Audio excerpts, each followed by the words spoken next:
Hello FlossTube, it's Thursday the 18th of February 2016 and I'm here to share with you my latest progress. I have also got some haul to show you and I'm going to do the Know Your Needleworker tag today, so sit back and enjoy, grab a cup of tea, coffee, whatever you drink, Dr. Pepper if you're in Texas, and happy stitching. So the first thing I'm going to talk about is my haul. I went charity shopping on Saturday with my mum. I think you call them thrift shops elsewhere. And I found some amazing cross-stitch books. The first one is Animals in Cross-Stitch, and the designers are Jane Netley Mayhew and Nikki Wheeler. I hear people talking about Jane Netley Mayhew on FlossTube all the time, and I really wanted to see some of her designs in the flesh. So I was really happy to find this. It only cost, I think it was £2, which I thought was a bargain. And it has some great patterns in it. Obviously I'm not going to show them to you, but they're done in a hand-drawn style. So the colouring is done in what looks like scanned pencil colouring. I've never seen a pattern like that before. It has some really great things in it. I particularly like this one. It's a hummingbird cushion and footstool. And there was one more as well that I really liked. Oh, this one. This is for someone with an African heritage. I mean, it's the cover project. Really love that. So I think that I'm definitely going to do at least one project from here. I will probably not plan it until I've finished one of my other big projects because, gosh, there's only so much one person can do. And you people who are doing the year of starts, I just can't imagine what it must be like. I'm sure it's really fun to do that many starts, but I would get so stressed having all those whips sitting around waiting for me to work on them. I would just be like, oh, I don't want to leave anybody out. Okay, the next book that I got is by Jan Eaton and it's Famous Paintings in Cross-Stitch. Now, I really love art. My mum is an artist, and if you watched last week's video, you'll see that I bought The Starry Night by Vincent van Gogh. Still don't know how to pronounce his name. And this book is just an art lover's dream, really. There were, again, two projects in particular. I'm being very rude and talking to you while looking at my book. Let me see if I can find them. Oh, there we go. So this one is this one is a Rossetti picture. I don't know this piece of art, but I just love it. If I saw the painting itself, I would probably really love it, but I think it is the depth that cross-stitch gives it is probably really amazing as well.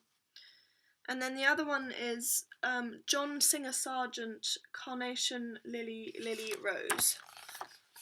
Oh, I just cannot see a thing. So I think that's the picture. Oh, come on, Corey. And that's the cross-stitch project. It's really sweet. It's a little girl with a lantern. Love it. I have found a picture of the original painting for the other one. So, oh gosh, I'm not even going to try to pronounce that. So that was my second book, Famous Paintings in Cross-Stitch. And then the third one, who knows? Who knows about this one? Spray and Stitch by Sally Harmon. And you use spray paint and cross-stitch. I got this one mostly for novelty value. Because I've never seen this technique before and I thought it was really interesting. So I might do a more in-depth review of this book if you guys are interested and if I can see if I can try get some permissions. It's such an old book I might not be able to. When was it published? Oh, it was published in '97, so it's not too bad. I might see if I can contact somebody and get permission. Otherwise I might do just a basic review. Okay, so that's... I completely lied to you again. That is not my haul. One moment. Okay. I've been talking about scroll frames for a really long time, and I bit the bullet and bought one. So these are just the two braces that I got. It's a 45cm by 30cm frame, and I'm planning to do the leopard on it. I've never used a scroll frame before, This one was on sale, it was really cheap, so I just thought that I would try it before I start going nuts and just investing in loads of them for all my projects. I still quite like using a hoop, it's nice and portable, so I might not decide to do a full switch, but I thought why not? It was cheap, bargain, give it a go. So I will keep you updated on that when the leopard comes around again. That won't be until March, so yeah, hold fire. Okay, whips. So I finished working on the bunny moon on Sunday, and oh, hang on, you can't see it yet. Here's a photo of what it was like the last time you saw it. And this is it now. So I've done so much, oh my goodness. I didn't quite finish as far as I wanted to. So I wanted to get this section done from his eye down and across. And you can see there's a little bit left in the moon here, and then this bit here is a little bunny toy that the bunny rabbit is holding. And then there's a little bit of the bunny himself. I just ran out of time. I think I underestimated how long that would take, so but I'm really pleased with that one. I'm enjoying it. I think I'm on track to finish it. I'm not entirely sure, but giving it a good go anyway. And I start working on that again on Monday. I will be in Birmingham on Monday and travelling next week, so I don't know how much progress I'm going to make on it, but I'm going to give it a good go. Number 2, I have a new start. So I bought an Australia map from Morris & Sons in Sydney. I'm sure you're all sick of hearing about Australia. And I got started on it last week. So this is it as it is now. Ooh, not doing well with the camera today, am I? So this bit here is the northwestern edge of Australia.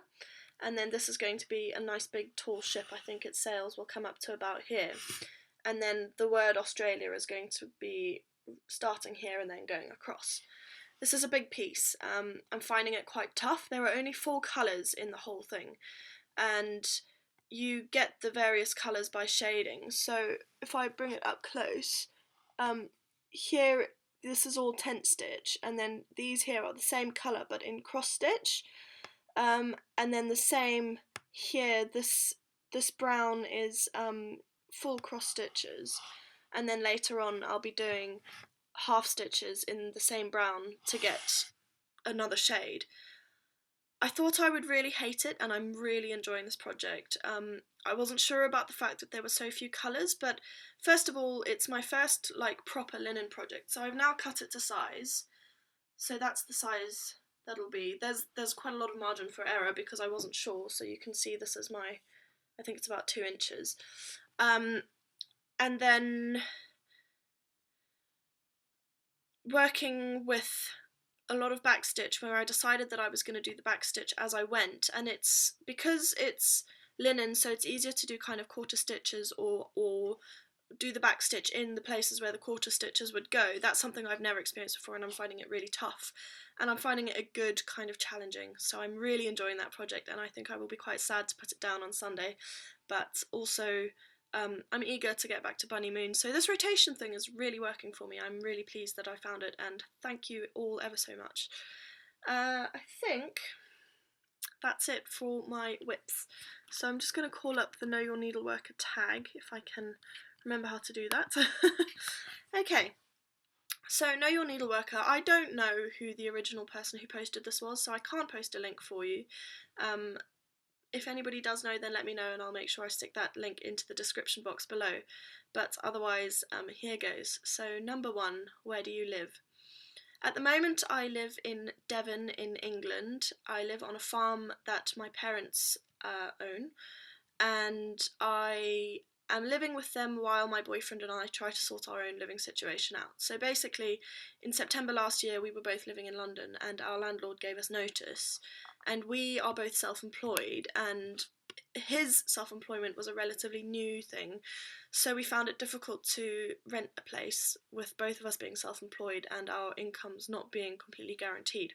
So I came back here, and John is sorting himself out in London, and we are hoping to move to Bristol in 2 months' time.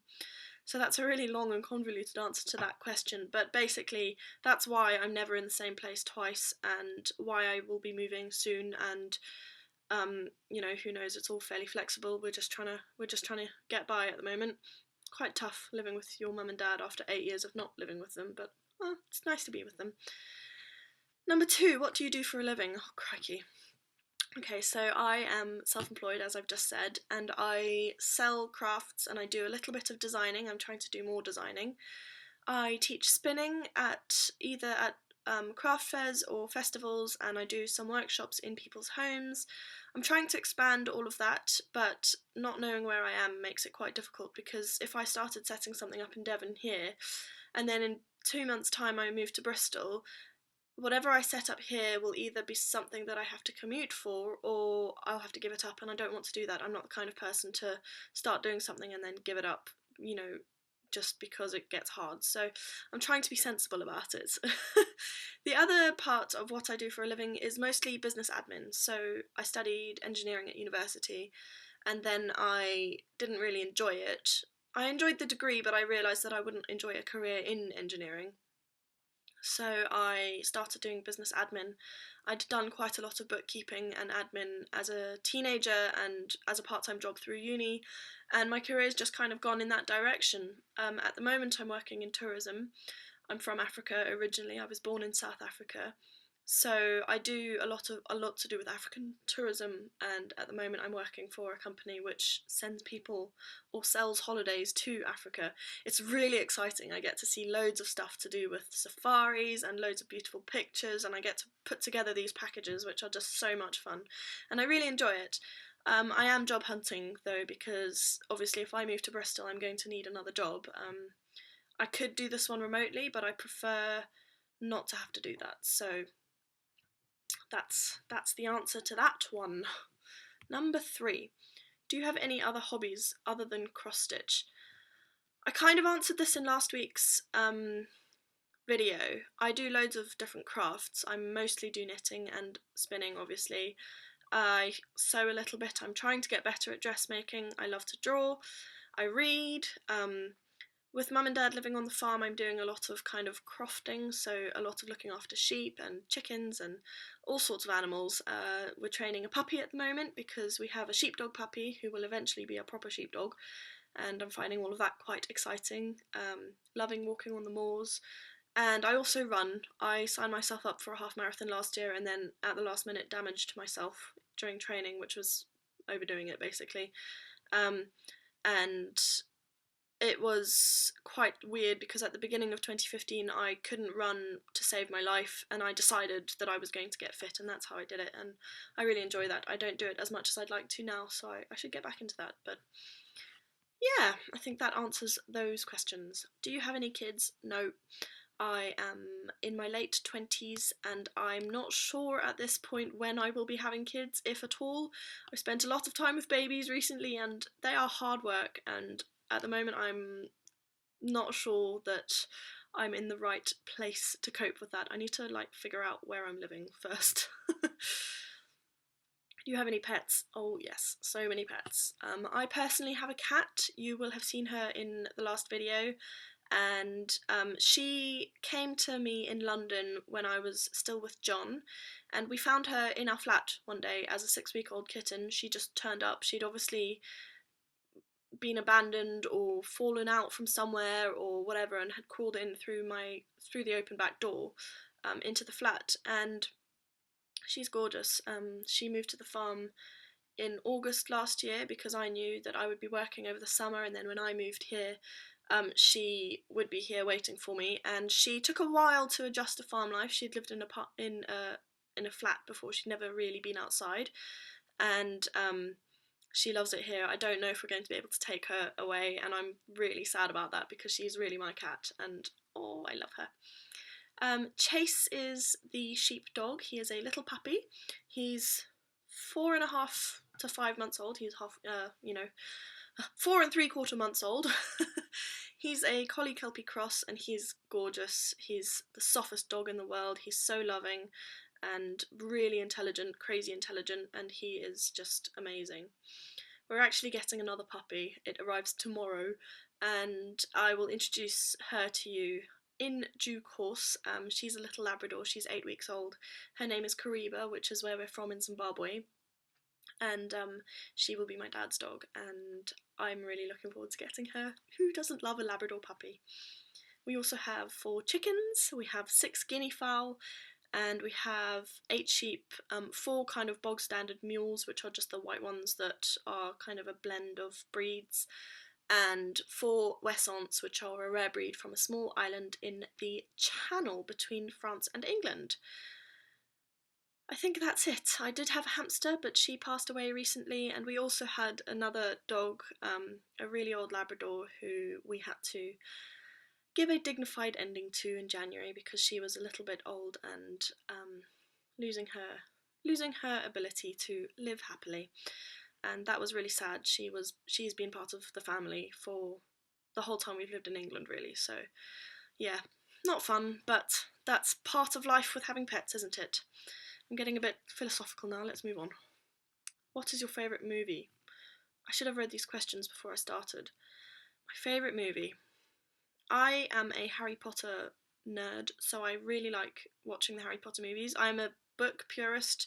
I have to really make an effort to be like, this is just an adaptation of the book, Corey, whenever I watch those films. At the moment, I am really, really loving Pitch Perfect. If you haven't seen Pitch Perfect and you think it might be a bit too silly for you, I advise you to give it a go. I thought it would be just ridiculous, and it's brilliant. It's hilarious. I love the music, and yeah, really, really good. So that's it. Pitch Perfect and Harry Potter. What are your favourite TV shows? I don't really watch that much TV, and if I do, I tend to really like documentaries or sort of reality TV type things. So like the Great British Bake Off and the Great British Sewing Bee, love those kind of things. And anything with David Attenborough in it, I'm there. There's one other presenter that I really like. What's her name? I can't remember. No, I really can't remember. Anyway, reality documentary type things. Oh, Border Control. Love that one. I love the what is it? The Australian one. Is it Border Control? Or I think that's the name of the program. Anyway, I can binge watch that for hours and hours and hours and hours and hours. I love that program. I think it's so good. What is your favourite music genre? I'm definitely a multi-genre person. I studied classical music. I really love pop. I am hating how much I'm loving Justin Bieber's new song. Don't really approve of some of the stuff that Justin Bieber got up to as a younger man, but maybe it's understandable given his background. I love folk music. My boyfriend is a folk musician and he got me into it, and I just love the whole ethos. It's so free and accepting and beautiful as well. I'll put some links to some of my favourite folk songs in the description box below, so if you feel like checking some of them out, that'd be cool. Yeah. I haven't really answered that question, but I'm gonna move on. What is your favourite book? That's a no-brainer. It's Harry Potter.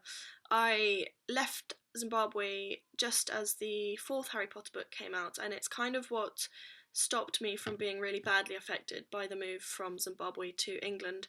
I had a funny accent, and we moved to South Devon, which wasn't the most accepting place, especially when going to high school is hard enough, let alone with a funny accent in a place where they haven't met people from beyond the Devon border very much. I know that sounds really almost racist of me to say that, but I really did have a tough time, and Harry Potter is what saved me. So yeah, I really enjoyed that. But I do enjoy historical fiction, and I love the Outlander series, and I'm also really enjoying Wolf Hall at the moment. I've been trying to read it for years, and I found it really hard to get on board with, but I have an Audible subscription, and I finally decided to use one of my credits on Wolf Hall, and I'm glad that I did. I'm enjoying it.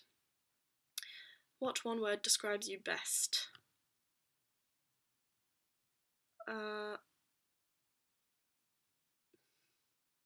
I have so many options going through my head. I could be really arrogant and say something like, oh, beautiful, or I could be really self-deprecating and be like, rubbish.